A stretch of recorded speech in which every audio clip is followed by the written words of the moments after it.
Good day, everyone, and welcome to the VMware second quarter fiscal year 2022 earnings conference call. Today's call is being recorded. At this time, I would like to turn the conference over to Paul Zayats, Vice President of Investor Relations. Please go ahead, sir. Thank you. Good afternoon, everyone, and welcome to VMware's second quarter fiscal year 2021 earnings conference call. On the call, we have Raghu Raghuram, Chief Executive Officer, and Zane Rowe, Executive Vice President and Chief Financial Officer. Following their prepared remarks, we will take questions. Our press release was issued after close of market and is posted on our website, where this call is being simultaneously webcast. Slides which accompany this webcast can be viewed in conjunction with live remarks and downloaded at the conclusion of the webcast from ir.vmware.com. On this call today, we will make forward-looking statements that are subject to risks and uncertainties. Actual results may differ materially as a result of various risk factors described in 10-Ks, 10-Qs, and 8-Ks VMware files with the SEC. We assume no obligation to and do not currently intend to update any such forward-looking statements. In addition, during today's call, we will discuss certain non-GAAP financial measures. These non-GAAP financial measures, which are used as measures of VMware's performance, should be considered in addition to, not as a substitute for or in isolation from GAAP measures. Our non-GAAP measures exclude the effect on our GAAP results of stock-based compensation, amortization of acquired intangible assets, employer payroll tax on employee stock transactions, acquisition, disposition, certain litigation matters, and other items, as well as discrete items impacting our GAAP tax rate. You can find additional disclosures regarding these non-GAAP measures, including reconciliations with comparable GAAP measures, in the press release and on our investor relations website. The webcast replay of this call will be available for the next 60 days on our company website under the investor relations link. Our third quarter fiscal 22 quiet period begins at the close of business Thursday, October 14, 2021. With that, I'll turn it over to Raghu. Thank you, Paul, and thank you to everyone joining us today. I'm pleased with our Q2 fiscal 2022 performance, with revenue of $3.1 billion and non-GAAP earnings of $1.75 per share. I'm even more excited and energized today as I approach my 100th day as VMware CEO. I've been spending a lot of concentrated time talking with customers and partners about the opportunities and challenges in the industry today and how we can help them navigate and innovate for the future. Over the last few years, and especially during the pandemic, enterprises have accelerated their adoption of the cloud. Customers are evolving their strategy from a cloud-first to a cloud-smart philosophy, where they are picking the right clouds and cloud services for the right workload, including private cloud and even on the edge. And that means most of our customers are using not just one cloud today, but multiple clouds. Multi-cloud is emerging as the customer's default strategy for these primary reasons. First, they need to deliver the best digital and app experiences by choosing the location of their services based on the technical capabilities and performance. Second, they need to achieve business flexibility, lower costs, and better control, and as a result, avoid being locked into a single cloud. Third, they need sovereignty, which is about the ability to control where their data resides. These customer needs are addressed with our multi-cloud portfolio. Number one is application modernization and cloud management. This is where Tanzu and our cloud management portfolio are critical as customers build, run, and manage cloud-native workloads across public clouds. Number two is cloud-agnostic hybrid infrastructure with VMware Cloud, which provides a comprehensive platform for running enterprise workloads in private clouds and migrating them to any of the major public clouds. Number three are solutions that enable our customers to innovate at the edge and empower a more secure distributed workforce with Workspace ONE. And across all of these multi-cloud services, we have built our software-defined networking and Carbon Black Cloud offering, which is a key component to provide zero trust security, flexibility, and agility across all clouds. Customers are using our Tanzu platform to drive a consistent developer and cloud operations experience across all of their clouds, including data centers. As an example, one of the world's largest tire manufacturers adopted the Tanzu portfolio to manage a large container runtime across their data center, Azure cloud, and a number of manufacturing locations at the edge. We are also continuing to see customers who are building their application platform across hybrid clouds, adopting our complete stack for their private cloud environment that can extend to public cloud as needed. This full stack provides cost effectiveness and agility to run enterprise applications and build modern applications with our integrated Tanzu portfolio. For example, a Japanese automaker is building a next-generation, open, scalable private cloud platform to modernize their business using VMware Cloud Foundation as their infrastructure stack and Tanzu for modernizing their applications. Customers are also seeing the value of VMware Cloud Universal as it provides them flexibility to move to the cloud at their own pace and gives them freedom to move applications based on business conditions. We continue to see momentum with our cloud partners, providing more choice and flexibility for our customers.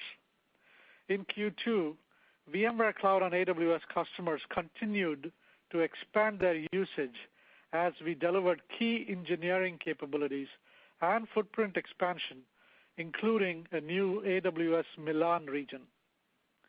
We continued to strengthen our go-to-market relationship with AWS, including the ability to offer additional products such as vRealize Cloud via the AWS resale channel. In April, we unveiled VMware SASE, a cloud-native scalable solution that serves as the one-stop shop for security and network services at the edge. VMware SASE provides customers a unified edge and cloud service model with a single place to manage business policy, configuration, and monitoring. It is also a key component of the VMware Anywhere Workspace solution, which also includes VMware Workspace ONE and VMware Carbon Black Cloud, and is designed to help companies deliver better and more secure experiences to their employees, no matter where they are in the world.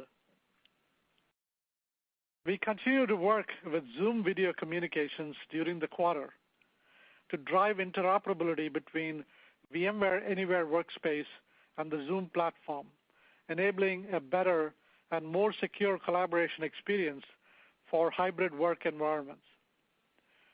We also added new innovations to VMware Horizon with new capabilities to make it easier for IT to manage deployments wherever they may be, on premises or in the cloud.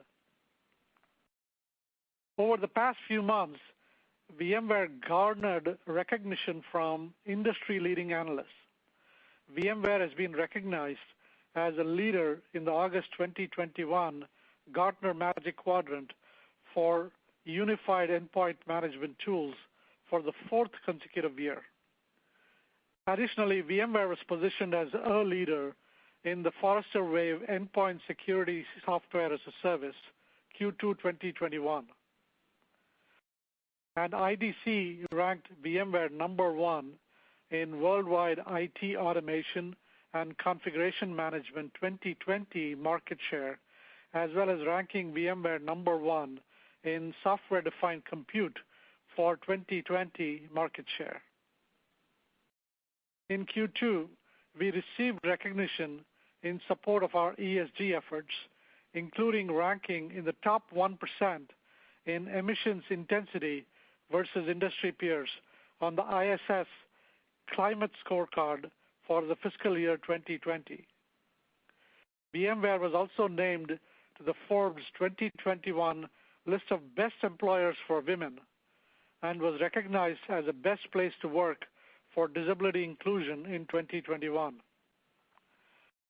As we head into fall, Spring One and VMworld are both on the horizon. These events are the epicenter of industry conversations and breakthrough technological innovations.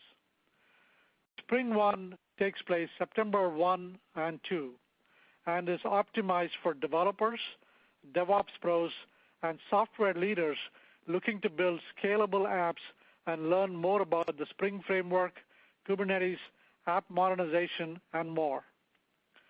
VMworld, which takes place October 4th through 7th, will again be a virtual event where attendees will hear more about our multi-cloud strategy and offerings, while also engaging in over 600 educational and technical content sessions while networking and connecting with peers.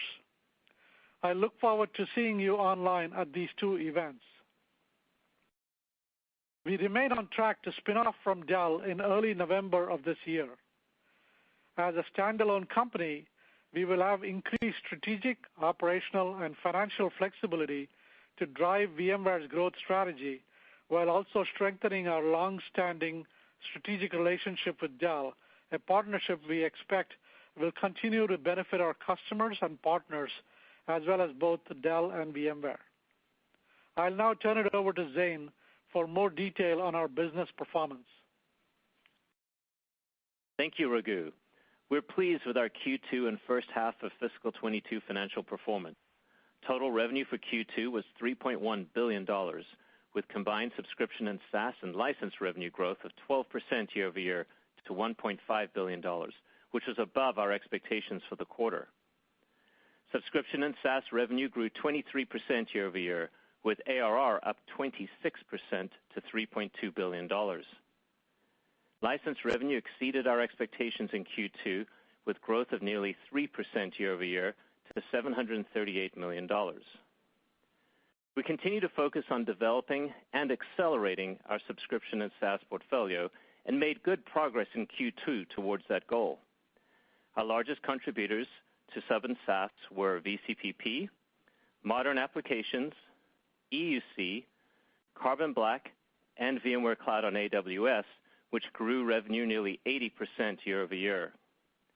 We continue to prioritize flexibility and choice for customers as they adopt our offerings, and in Q2, we saw customers take a slightly larger than expected mix of perpetual licenses as well as term licenses in certain product areas such as EUC.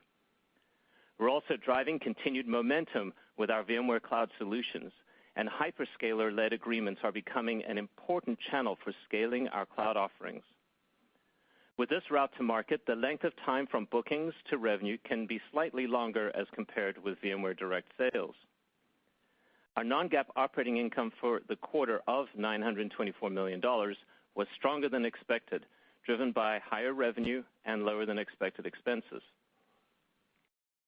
Non-GAAP operating margin for the quarter was 29.4%, with non-GAAP earnings per share of $1.75 on a share count of 423 million diluted shares. We ended the quarter with $10.3 billion in unearned revenue and $5.9 billion in cash equivalents, and short-term investments. Q2 cash flow from operations was $864 million, and free cash flow was $777 million. RPO was $11.2 billion, up 8% year-over-year, and current RPO was $6.2 billion, up 11% year-over-year.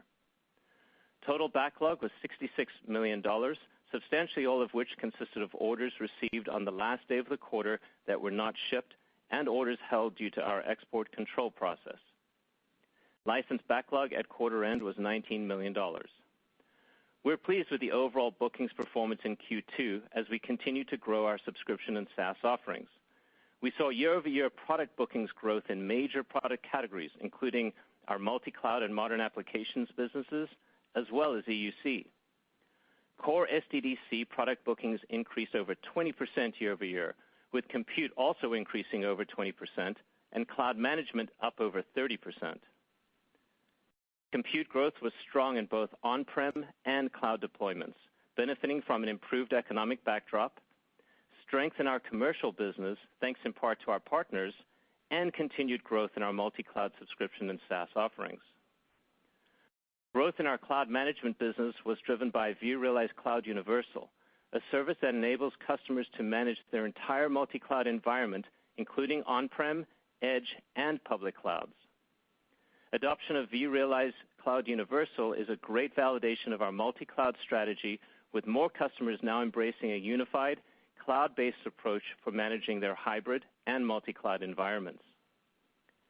EUC and NSX product bookings were both up in the strong double digits versus Q2 last year, and vSAN product bookings grew in the low single digits year over year. Carbon Black Cloud and our modern applications business also had continued strong growth in the quarter. Subscription and SaaS ACV bookings for EUC grew in the strong double digits year over year, driven by both Horizon and Workspace ONE.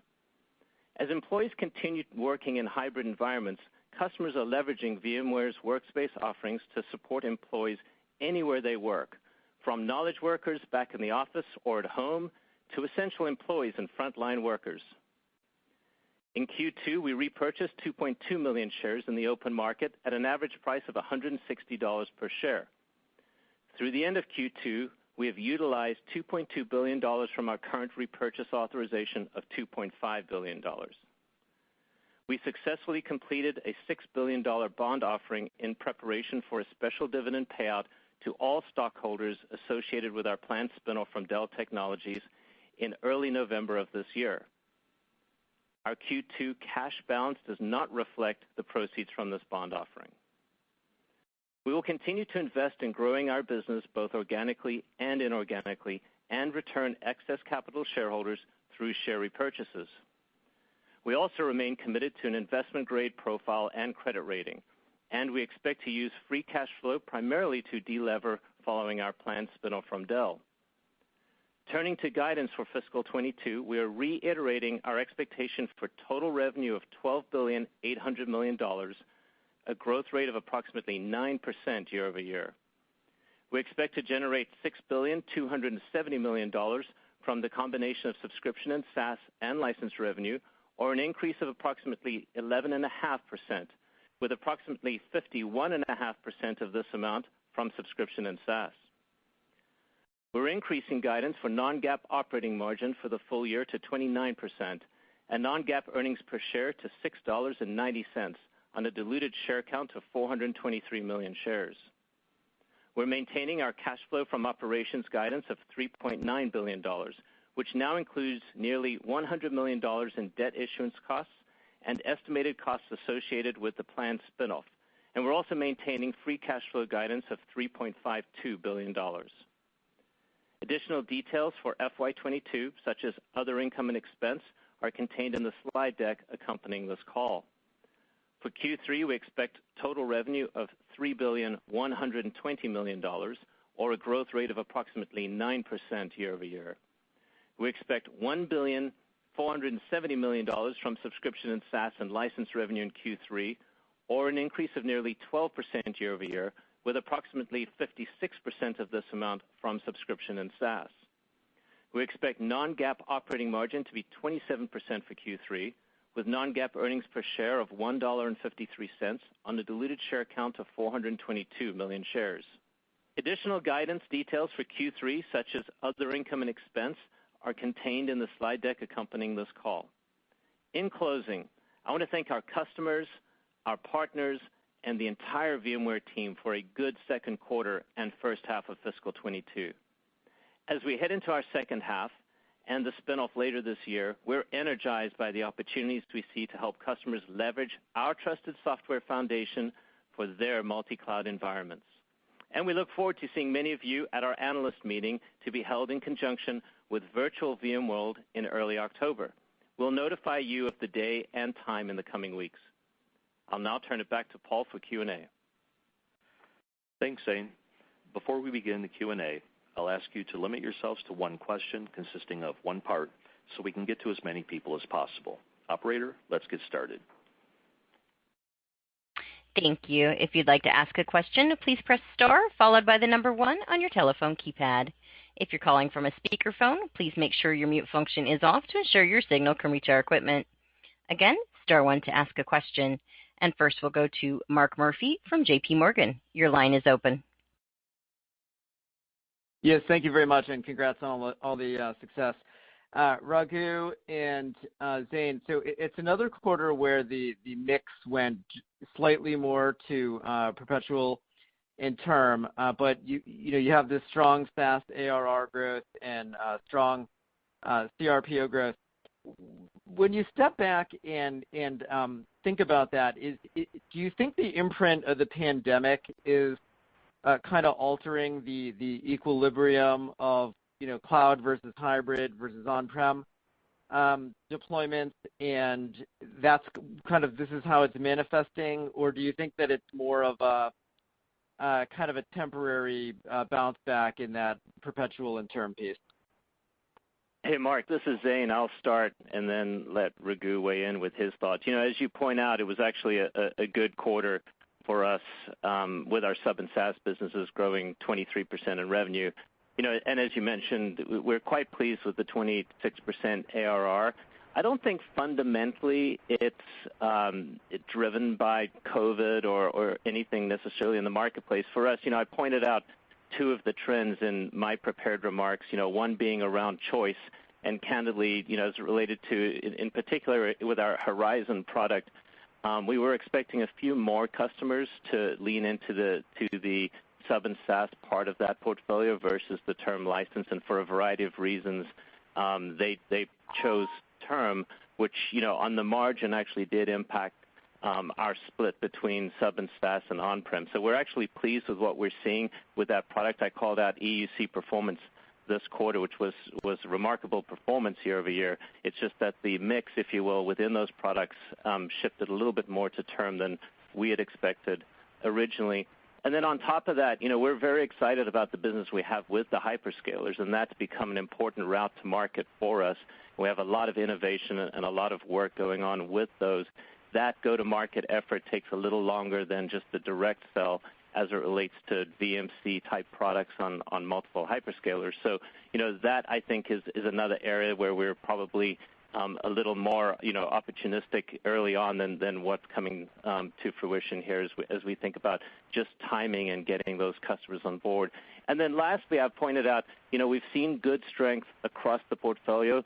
Our VCPP products were really tough compares if you look at a year-over-year basis. VCPP started accelerating from the second quarter on a year-over-year basis. So if you look at that category, it's actually impacted by that. VCPP, for instance, is about a third of that category. So it's a significant size portion. And other than that, I'd say the trends are generally strong across all of our sub and SaaS categories. I'll turn to Raghu, because I'm sure on the market side there are a few elements I've missed. Yeah, thanks, Zane. So, Mark, our approach is to provide, as Zane said, choice and flexibility in how customers consume our offerings, and we are very happy whichever way they consume it. And it turns out that in certain geographies and in certain verticals, given the choice, customers prefer licensed software business model over subscription and SaaS business model. And that's what you saw in this quarter, especially with the Horizon that Zane referred to. We also saw it a little bit with Cloud Universal, which was off to a good start. With Cloud Universal, we provide, if you recall, we provide customers with the choice and flexibility on their cloud journey, and many of them start their cloud journey on-premise, and at that time they're using our term license, and as they move to the cloud, they use our subscription offerings.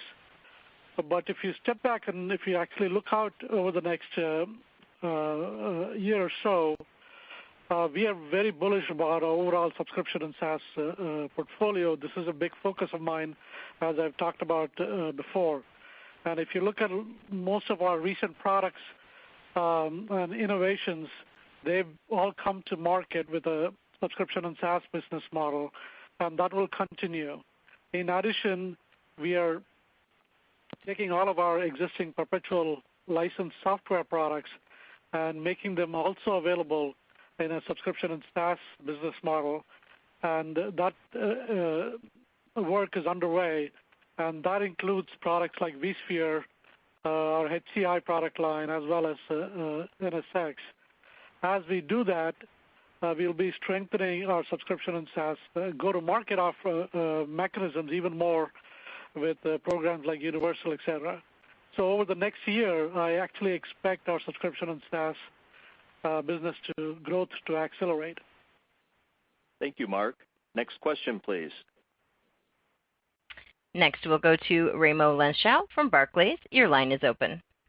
Hey, thank you. I wanted to ask about the transformational deals. Like in the last few quarters, you talked about that people were not doing it, but you were hopeful that that will pick up. And if I look at some of the product items that go into these type of deals like NSX, vSAN, et cetera, they all kind of accelerated. So can you talk a little bit about what you're seeing about in some customers' appetite to start thinking about more bigger transformational deals again? Thank you. Yeah, so I'll start and hand it back to Zain or Sumit as well to talk about what we're seeing with customers. So we are seeing a gradual economic environment improvement, certainly compared to last year. And you saw the benefit of that with the NSX for sure. In the case of NSX, the additional exciting thing is we have talked in the past about our expanded networking and security portfolio, especially with our advanced security offerings that protect east-west traffic, and these days with ransomware, et cetera.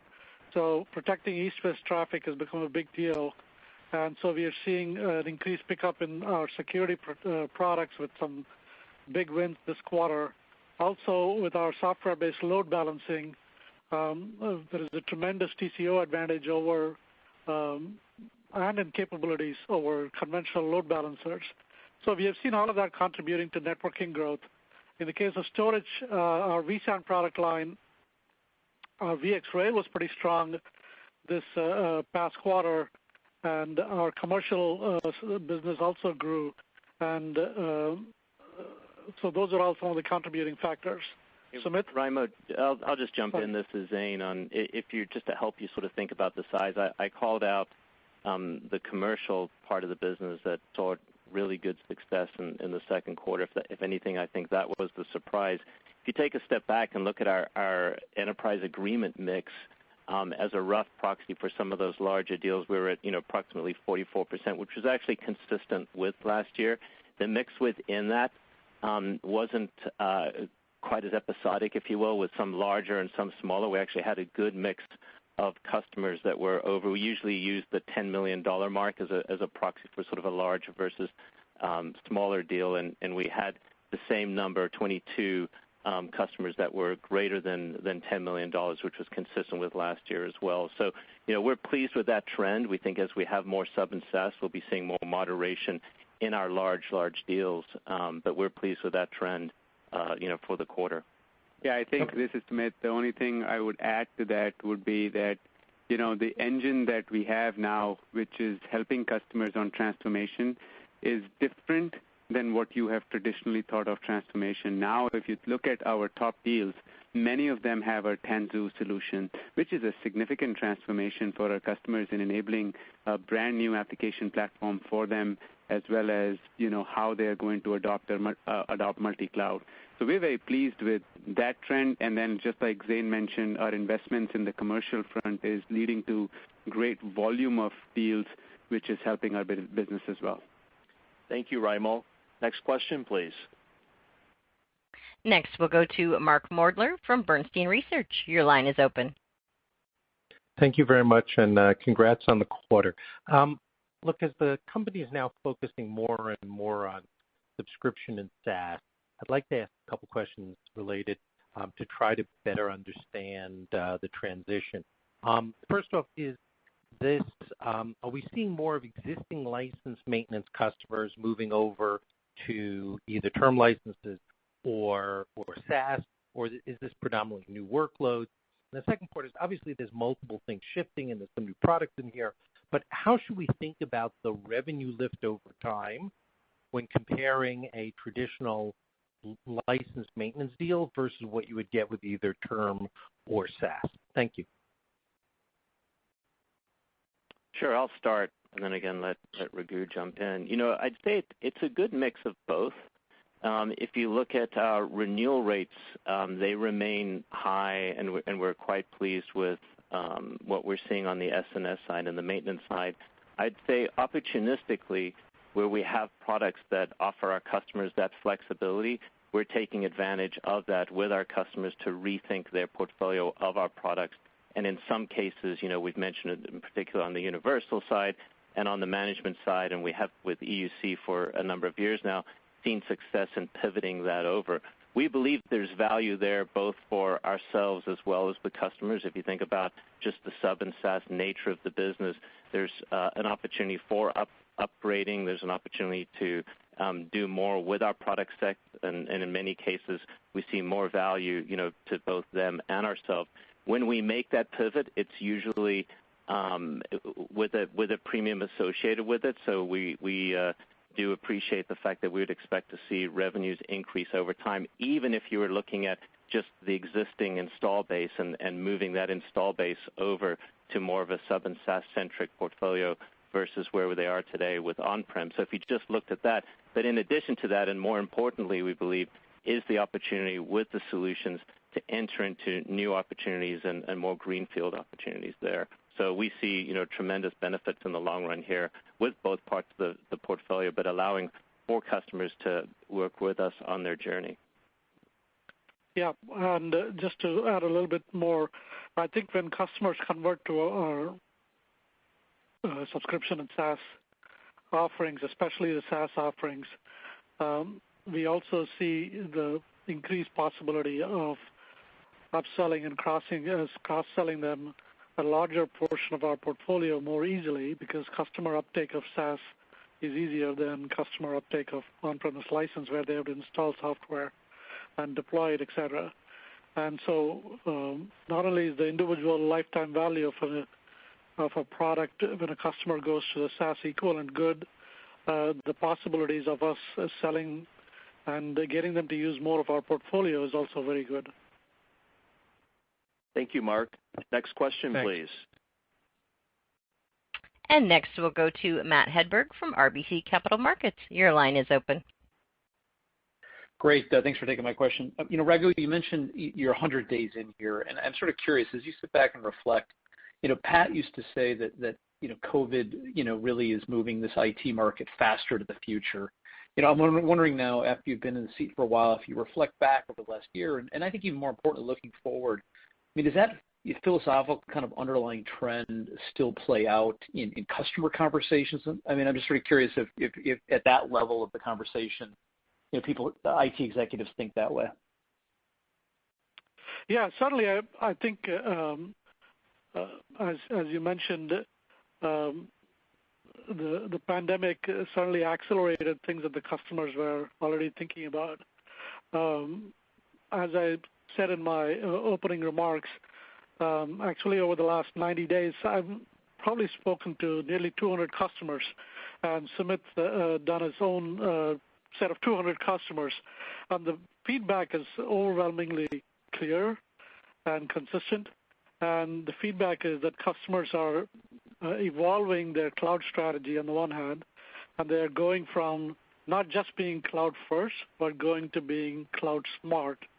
What we mean by that is customers are now looking at their IT application assets and deciding which cloud, or whether it's private or public cloud, the individual applications should live on, based upon a number of factors, technical factors being a big consideration, business factors, cost, the desire not to get locked into any particular cloud vendor, and having sovereignty over where they put their applications and data.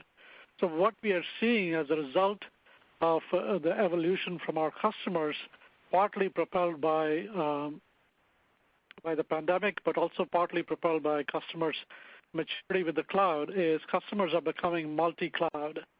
I often say we have gone from the age of mono-cloud to the age of multi-cloud, and certainly in these 200 conversations, the overwhelming feedback is this is the state of their future IT.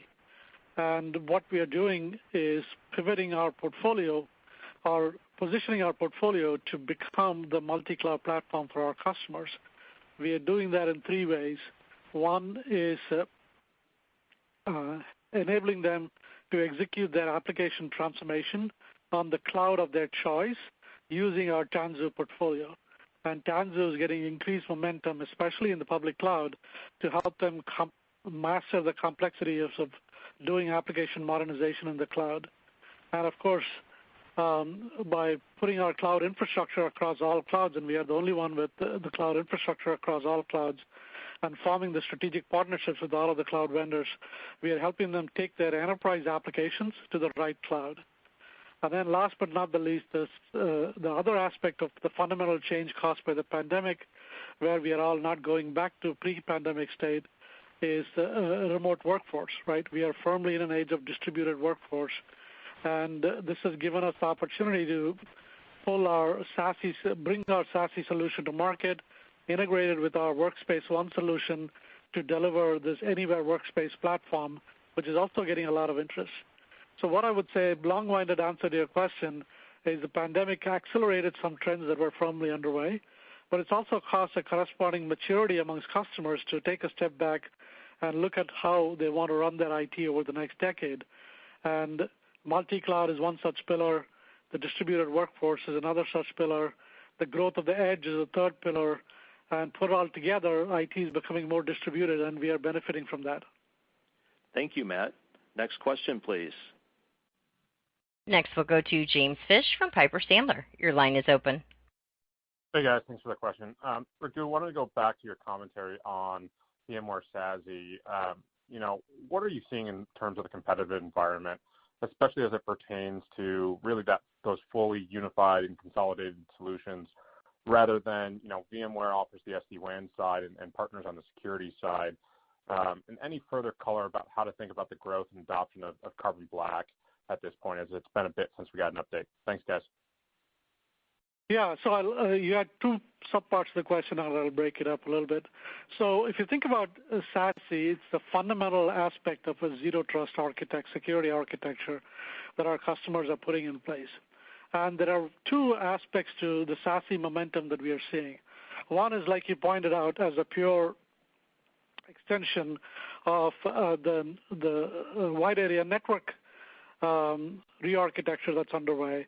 We are the market leader here with our VeloCloud solution for SD-WAN, and that continues to do very well for us. And all of those customers are now adopting SASE as a natural extension of our SD-WAN solution.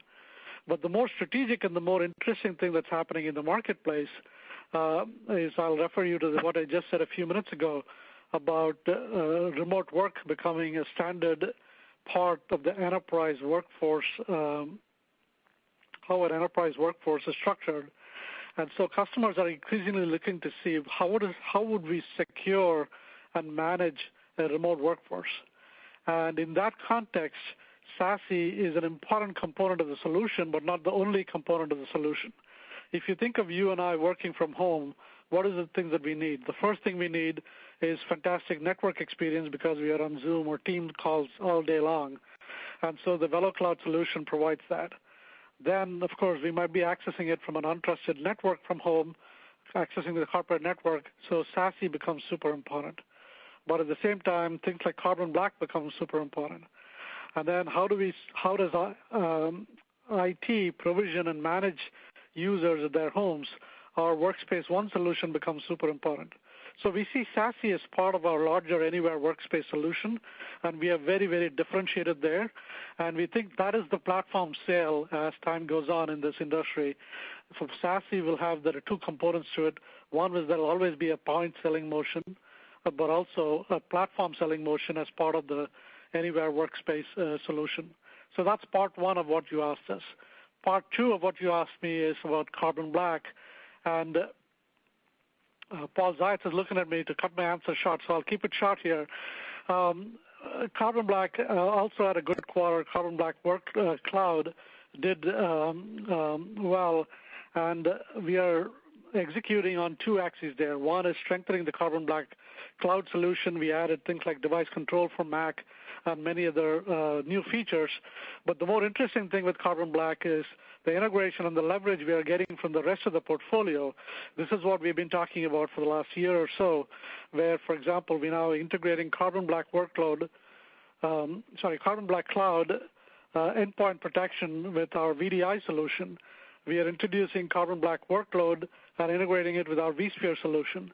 So what customers are able to get with Carbon Black now is integration across our network security, our endpoint security, our workload security, and our cloud security. So that's the strategy there. Thank you, Fish. Great questions. I just wanted to be sure we try to keep to one question per person because we do have a good amount of people in queue. Next question, please. Thank you. Next, we'll go to Simon Leopold from Raymond James. Your line is open. Great. Thank you very much for taking the question. I wanted to see if you could maybe compare and contrast your competitive position in multi-cloud for your customers versus your position when virtualization was the big wave of on-prem. It seems like you're in a much more competitive environment than you were in that prior phase of the company's evolution. And I just want to see how you'd frame sort of a compare and contrast in your positioning today versus that earlier phase of the company's life. Thank you.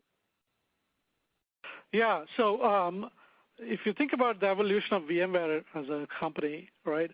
So chapter one for us, like you pointed out, was us as a server virtualization company.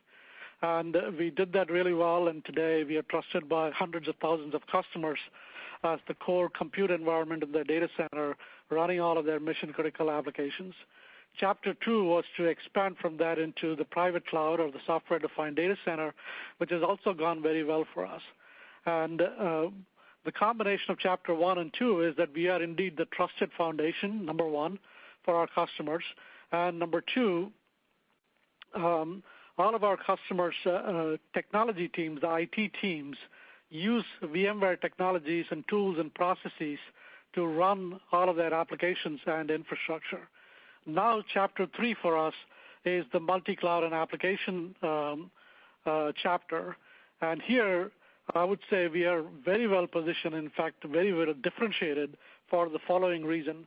One is we have the trust of the customer and the presence of the customer base and the customer's familiarity with all of our tools and technologies that we've been delivering to them over the last 2 decades. That's point number one. Point number two is we are the only large vendor that has a very strategic position and strategic partnerships with all of the major hyperscalers, as well as a presence with all of the sovereign clouds around the world. And then point number three is our multi-cloud portfolio is very comprehensive and broader than anybody else. So it starts with application modernization. It goes on into multi-cloud infrastructure. We are able to manage our customers' portfolio regardless of whether they're using VMs or containers or serverless or AWS or Azure or Google or you name it, right? And then we are able to connect it all together with our networking portfolio, and we are building out our security portfolio. On top of it, we can help them on the edge of the network as well. So there is no other vendor, really, if you think about it, that has all of these portfolio elements that are needed in multi-cloud. And then finally, if you think about our position, we are industry neutral. We have a great set of cloud partners, but what customers want to select clouds, when they want to be cloud smart, they want an industry neutral player to help them figure out which applications go where. And we are uniquely set up to do that. And with our spin, that position also gets strengthened as we become the Switzerland of the industry. So for all of these reasons, we think our competitive position is really, really good. The trust of the customers, the portfolio, the partnerships, and our industry position. Thank you, Simon. Next question, please. Next, we go to Tyler Radke from Citibank. Your line is open. Hi, this is Boyan Kim on for Tyler Radke. Thank you for taking our question. With the spin-off of Close to consummating, how should we think about the OpEx and margin implications of the commercial R&D and go-to-market agreements that you have in place with Dell? Hi, Bo. Yeah, I'd think about it in the same way. I mean, we've been operating as two separate entities for some time now. We have a CFA that is signed, and we look forward to continuing the partnership with Dell. If anything, I think there are more incentives in the new relationship, but we've been working on this for 5+ years together. I think we've established good arm's length agreements and have a terrific partnership with them. So while we expect to expand our ecosystem we will continue to have that partnership and expect to grow that partnership with Dell. I don't expect to see significant changes if you just think about the P&L related to the spinoff. As I mentioned, we've been arm's length already, and I don't expect any significant changes on that part. If anything, I think we've codified the strengths of the agreement and would expect to see continued growth with our partners. Thank you, Bo. Next question, please. Next we go to Brad Sills from Bank of America. Your line is open. Hey guys, thanks for taking my question. It's Adam on for Brad. So you guys mentioned that multi-cloud is kind of just a big trend right now, and I kind of wanted to dig in a little deeper. You guys mentioned that NSX has been a bright spot in addressing multi-cloud, but I wanted to know what else within the more specific product segments are kind of there's a lot of customer conversations being driven there. And then just as a quick follow-up, what else are you guys investing in, R&D wise, in trying to address this opportunity? Thank you. Yeah. So unfortunately, your question did not come across clearly. I'm going to paraphrase and make sure that if I miss something, let me know. The question was, which aspects of our portfolio are we investing in for multi-cloud, and secondly, where are customers interested in? So if that is the right question, let me answer it, and if not, correct me. So yeah, that's perfect. Thank you. Okay. Yep. So if you think about the multi-cloud phenomenon for customers and in the context of what they're trying to do, customers are trying to modernize their applications, execute their digital transformation at scale, right? And then ensure that they're able to manage it, control the costs. So in other words, while on the one hand they want to provide developers the freedom, they want to get enterprises, they want to have full control over the environment end to end. So given that context, the investments that we are making that are resonating with customers pretty heavily, the first one is application modernization with our Tanzu portfolio. So the value proposition of Tanzu is it helps accelerate the modernization of applications in the cloud of their customer's choice.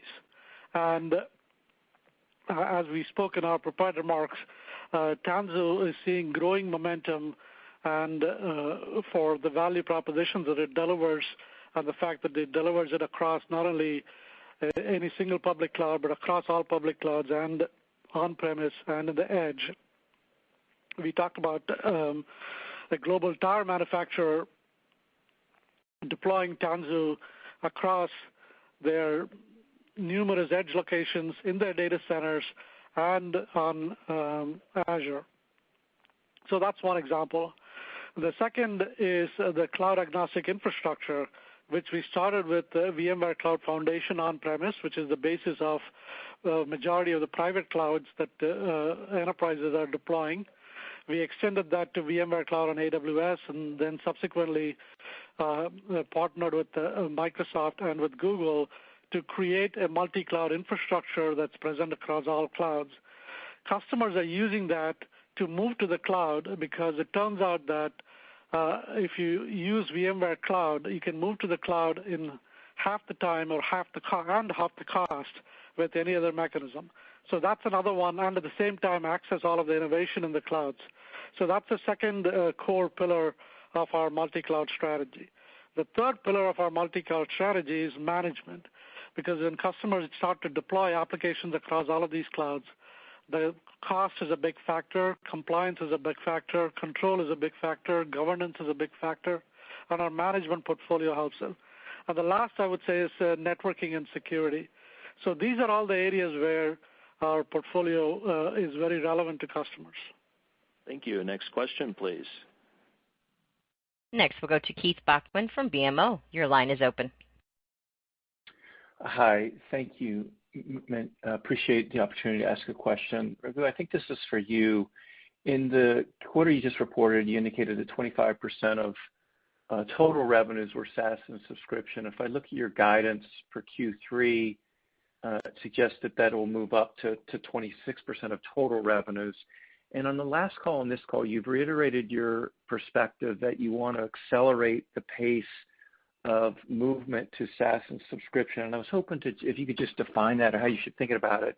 So in other words, if we look at the next calendar year, does that move up 5 points? Just any kind of calibration on A, the way you try to accelerate that. Is it through pricing? Is it through features and functions? And B, any quantification on how we should be thinking about next fiscal year in terms of that percentage of SaaS and subscription versus total? Many thanks. Yeah. So I'll start with how we are accelerating it, and then I'll have Zane comment on the quantification, if any. So in terms of how we are accelerating it, this is an area that I'm very focused on, and I'm very excited by, because fundamentally we think this is a model that allows us to innovate faster on behalf of the customer, and customers want this. And we think about our portfolio in two ways. One is products that we have, cloud products or cloud services that we are bringing to market from the get-go that are SaaS and subscription oriented. Some of the recent examples are VMware Cloud, Tanzu, et cetera, et cetera. And that will continue. Some of our recent acquisitions like Carbon Black Cloud. So these are all examples. And we continue to innovate to bring about new products and new cloud services in this model as well. So that's one category by which this category will grow. The second is we have got an extensive portfolio of products today that are sold on a software license model, and we are making available all those products, the majority of those products over time in a subscription and SaaS business model, including standouts of our on-premise portfolio like vSphere or HCI and NSX over time. As this happens, then pretty much all of our major aspects of our portfolio will be available to a customer in whichever form they want to consume, whether it's a license, using a license business model or a subscription and SaaS business model. And as this happens, we'll be able to also strengthen our go-to-market mechanisms and have programs like Universal really be how we drive the growth of this, both directly and through our channel partners and other resellers. So when you put all of that together, I expect to see our SaaS and subscription percentages, the growth percentages increase, and SaaS and subscription as a percentage of total also become more sizable. And for that, let me turn it over to Zane to add some more. Yeah, Keith, I think as you pointed out, we would expect for this year that number to just exceed 25%, which is a nice increase on a year-over-year basis. I would caution somewhat as you look at it quarter by quarter. It is impacted by the seasonal dynamic that you see in the perpetual business, which obviously has a strong fourth quarter. So the 25, just over 25% will be the average. As you saw with this quarter, you see a nice bump up when you start to look at things like ARR, and which I think helps give you some sense of the momentum you're seeing in this part of the portfolio. Undoubtedly, it will be higher. We'll be giving more updates in that area on our next call, as we've typically done in the past, where we'll give you a little bit deeper sense into what to expect for FY23, both in the sub and SaaS area as well as the total revenue area. But without a doubt, we have tremendous focus on this area. As Raghu mentioned, not only is the portfolio enhancing significantly in this area, but we're also providing our customers with a significant amount of choice. So part of it will actually be ultimately how customers decide to consume our product set, but we're very encouraged by the trends we're seeing across that whole portfolio. Thank you, Keith. Next question, please. Next, we'll go to Nehal Chokshi from Northland Capital Markets. Your line is open. Yeah, thank you. And I'm going to beat a dead horse here. But can we delve a little bit deeper into what are the certain geos and verticals of customers that you thought would go subscription and SaaS versus staying perpetual? Yeah, so let me actually have Sumit talk to that. Yeah, I think our subscription and SaaS portfolio is largely available in what you would consider the top 10 countries, and starting with the U.S. and the UK and Europe and Australia, New Zealand. And typically, our business of subscription SaaS is growing where you would expect the, just in general cloud adoption in the countries where the cloud adoption is higher. So there's no significant differences. It's pretty consistent, and obviously the North American countries typically take the lead in our subscription SaaS business. Thank you, Nihal. I think we'll have time for one more question, so let's make this the last question. Thank you. We'll go to Greg Moskowitz from Mizuho. Your line is open. Okay, thank you for taking the question. I have one for Zane just on the guidance. Zane, while you reiterated your total revenue outlook for fiscal 22, if I'm not mistaken, you lowered your assumptions for both subscription, SaaS, and license, as well as for subscription and SaaS specifically, whereas presumably your maintenance revenue expectations have risen. Can you maybe put a finer point on any changes that you've made to your assumptions for Q3 and Q4? Yeah, sure, Greg. As you point out, we have a slight change in mix as it relates to our full-year guide. Now, we've held the guide, at $12.8 billion. And for the reasons that we've touched on earlier, the mix with customer choice and then, as I mentioned, on the hyperscaler side, that's the biggest impact that you're seeing for the remainder of the year. We're still very encouraged by the trends we're seeing on that sub and SaaS business, and it's actually, we're seeing good growth there. There's obviously, as it is more driven by consumption, and the timing elements that I mentioned, as well as customer choice, that's a little bit of the mix shift you're seeing. We have actually increased our license guide as you look at just the pure license element of the forecast to reflect that. And then, of course, maintenance. We've also had some good strength in PSO throughout the year. So we think the combination, still warrants the $12.8 billion guide that we've put out there. We're encouraged by it. We think it's still a good growth year on year, and nothing beyond the trends we've already talked about on this call, I think is worth highlighting, as we think about the components of that guide. So it's just a couple tweaks to the model that gets you to the same place. Thank you, Greg. I think before we conclude, Raghu has a final comment. Thanks, Paul. In closing, VMware is well positioned to deliver the multi-cloud platform for all applications, enabling digital innovation and enterprise control that our customers need to accelerate their business. I look forward to seeing you all online for Spring One and VMworld, where you will hear about the new innovations and offerings for this multi-cloud world. Thank you. And that does conclude our call for today. Thank you for your participation. You may now disconnect.